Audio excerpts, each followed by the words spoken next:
faisait déjà un bout de temps que je rêvais de partir seul, en backpack, dans un pays que je ne connaissais pas du tout. Et l'été 2023 était en quelque sorte pour moi l'occasion de réaliser ce rêve. En effet, après avoir bossé environ 2 mois, j'ai pu me financer à 18 ans un voyage de 9 jours dans un pays dont je ne connaissais même pas la langue.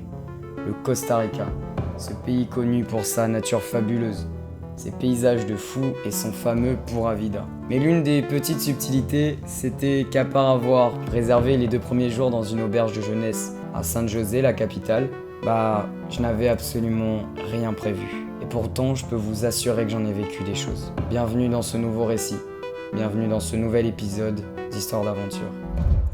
Bon visionnage.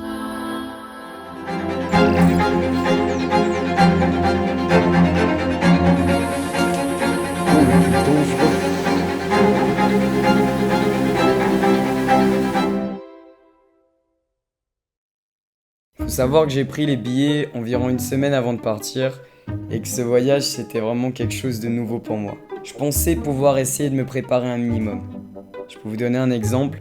4 jours avant, j'avais acheté une batterie externe.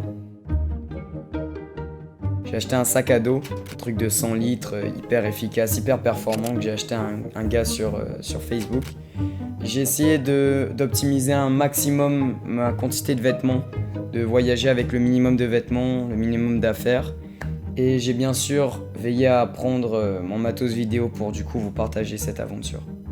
Et le jeudi 3 août, à 4h du matin, c'était le moment de partir.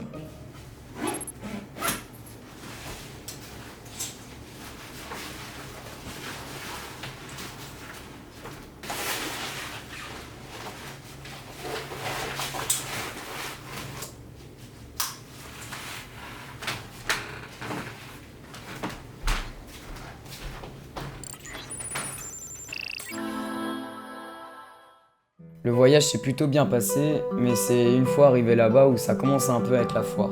Une fois sorti de l'aéroport, il y a vraiment une avalanche de taxis qui te sautent dessus pour que tu rentres dans leur voiture et qui te déposent dans la capitale. Donc je rencontre un gars qui s'appelle Louis. Le mec est super sympa, il me raconte sa vie, il me raconte des anecdotes sur son pays, il me donne des tips, des restaurants, des endroits à aller visiter. Et c'est une fois arrivé là-bas où je sors et je rentre dans mon auberge. Et c'est vrai que à ce moment-là de la journée, il faisait assez chaud. J'étais un peu dépaysé, j'étais un peu KO par mon voyage. Et c'est vrai que j'étais un peu dans un mood de qu'est-ce que j'ai fait ? Je suis allé dans un pays, j'ai rien prévu, j'ai pas prévu mon voyage. J'ai mis toutes mes économies là-dedans. Je suis parti un peu sur un coup de tête et c'est à ce moment-là où je me suis un peu remis en question. C'est vrai que c'était peut-être un peu con mon idée. Et je me suis dit vas-y, je vais me poser des objectifs, des missions, pour arriver à un minimum de confort, un minimum de sécurité et reprendre confiance finalement. Donc je me donne la mission de récupérer un cadenas pour mon casier dans l'auberge, de récupérer du cash et une carte SIM pour Google Maps, Internet et les petites urgences. C'est là où je me rends rapidement compte qu'il parle pas du tout anglais, il parle uniquement espagnol. Et moi justement, j'ai pas fait LV2 espagnol, j'ai fait LV2 chinois. Donc autant vous dire que j'avais aucune notion d'espagnol. Mais c'est pas du tout un problème finalement parce que quand tu vas voir que ce soit des vendeurs, que ce soit des serveurs, des gens dans des restaurants, t'arrives toujours à te faire comprendre parce qu'ils savent pourquoi t'es là. T'essayes un peu de communiquer avec les gestes, globalement t'arrives à te débrouiller, c'est vraiment pas un problème. Une fois que j'avais fait ces petites missions, j'étais beaucoup plus confiant. Ça y est, l'adrénaline était revenue, j'étais chaud et je commence à visiter un peu la ville. Je me balade un peu et c'est vraiment un plaisir. Dites-vous que cette journée, c'était la seule journée un peu chill de tout ce voyage.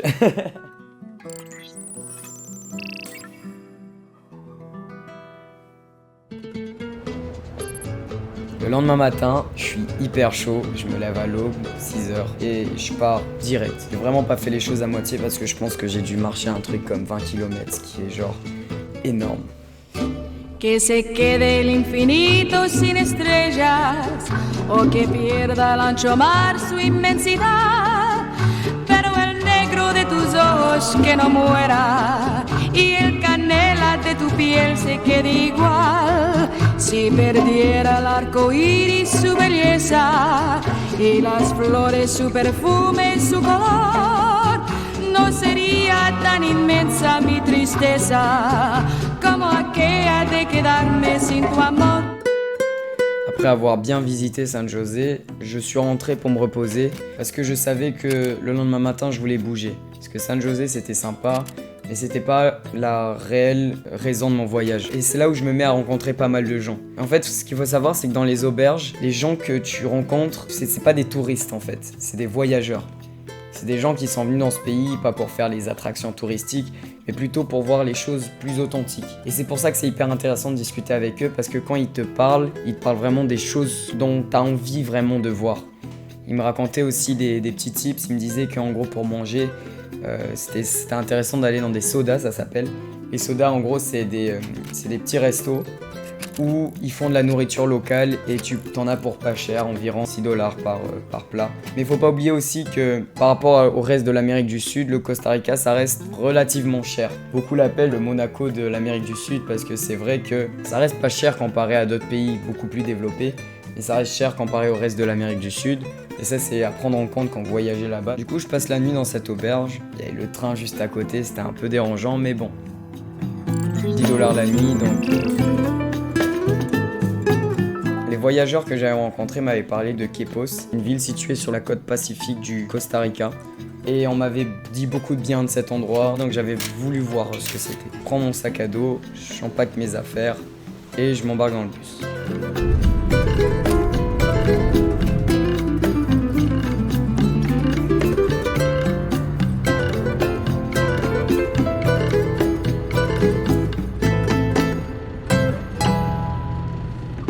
Après 3-4 heures de bus, j'arrive à Quepos. Quepos, c'était beaucoup plus authentique. J'ai été pas mal séduit par ce petit village entre guillemets. Du coup, j'arrive à l'auberge. C'était pareil, tout le temps très sympa. Mais les logements là-bas, c'est vraiment un big avantage parce qu'ils sont vraiment clean. Il y a souvent des piscines et c'est vraiment pas cher. Arrivé là-bas, je suis un peu KO. Du coup, je vais me baigner dans la piscine. Et au bout d'un moment, j'entends des énormes bruits d'oiseaux qui se dirigent vers un arbre à genre 1 mètre de la piscine.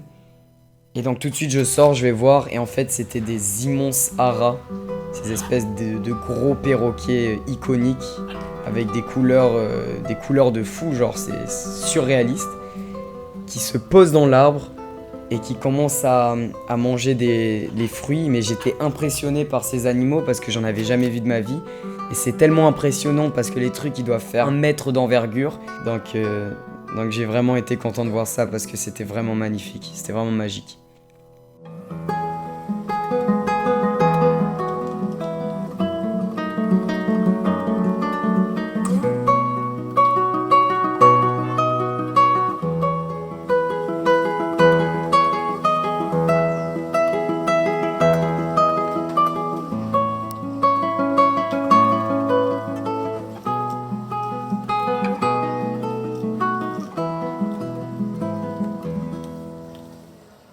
Tout de suite après, je suis chaud, l'adrénaline revient et je décide de partir du coup de l'auberge et je commence à me balader. Je sais pas trop où je vais mais je me balade. Je m'embarque dans des petits espaces, dans des petits quartiers, des petits chemins de terre. Sur le chemin, je vois pas mal de choses, je vois pas mal d'animaux, des oiseaux, des insectes, des singes même. J'adore les singes. Cette alchimie dans tout leur corps quand ils grimpent. Moi qui fais pas mal d'escalade, quand je vois des singes grimper aux arbres, je me dis mais ils ont un QI de 300 en escalade.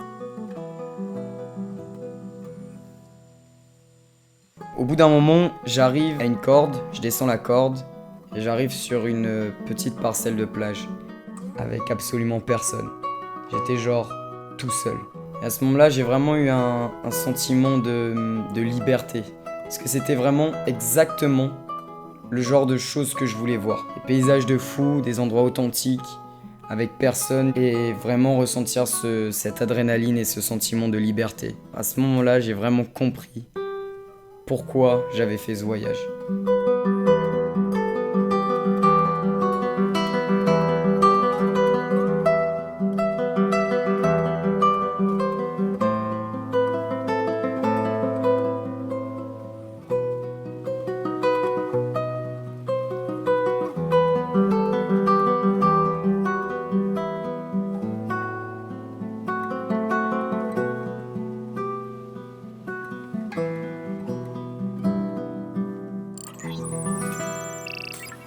Tell me where to stop, right?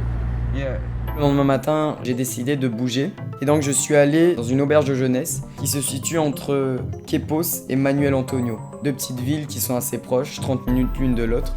Et dès que j'arrive, je dépose mes affaires et je ressors directement. Pareil, toujours cette adrénaline qui me pousse à toujours vouloir vivre des choses. Mon objectif, c'était de rejoindre une plage que j'avais vue sur la map. J'arrive à l'entrée et en fait, c'était l'entrée d'un hôtel. Ce qu'il faut savoir qu'au Costa Rica, c'est très courant que des hôtels privatisent des plages. C'est assez frustrant, mais il y a des plages où t'as juste pas le droit d'accéder. Ce qui fait que je me suis dit, vas-y, je vais essayer d'en rejoindre une autre. Donc je me suis dit que je vais faire un peu de stop. Parce que ça peut paraître un peu surprenant, mais il faut savoir que le Costa Rica, c'est un endroit très safe. Puis moi, j'ai fait du stop toute ma vie, donc je commence à faire du stop. Au bout de 10 minutes, c'est des jeunes, un groupe de jeunes qui me prennent. Parmi eux, il y avait une fille qui parlait anglais. Ce qui fait que c'était vraiment nice parce que je pouvais communiquer avec eux et tout. Ils étaient hyper bons délire, hyper cool. Arrivé là-bas, je leur demande si je peux poser mon sac avec eux. Donc en revenant de ma baignade, je retourne les voir et je commence à encore plus sympathiser avec eux. Ils commencent à me proposer leurs boissons locales. Ils commencent à me donner de la nourriture parce qu'ils faisaient un barbecue entre eux. Ils me font tout goûter. J'ai vraiment le sentiment de personnes qui n'avaient pas peur de donner, tu vois. C'est vraiment du partage parce que moi, évidemment, je suis hyper curieux vis-à-vis de leur parcours. Et eux, pareil. C'est des gens qui s'intéressent beaucoup à moi parce que je suis un étranger. Et donc après, on prend les contacts.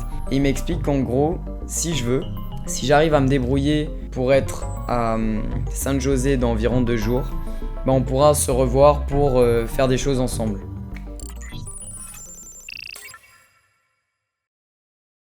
Me voy, estoy decidida y me duele al tomar la salida, lo sé. Un gars qui regardait un serpent rouge et noir et il m'explique que la piqûre de ce serpent elle est mortelle. C'est un truc de fou. Juegas con las mareas que viven en mí.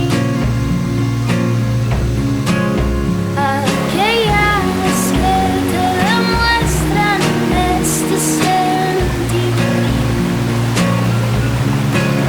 Y luego te vas por ahí. Passer par cette corde, je sais pas si elle va lâcher un moment ou un autre. Vuelves a mí,